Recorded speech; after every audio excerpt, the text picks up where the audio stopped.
प्रजापत बाबू, बहुत सुंदर इन्होंने माता रानी के बीच में पचरा रखा है।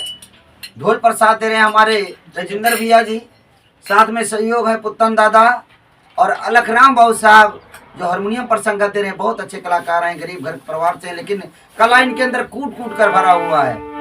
तो आइए, अगर गीत अच्छा लगे तो आप अब लोग अपना प्यार दुलार आशीर्वाद कमेंट करके दीजिएगा।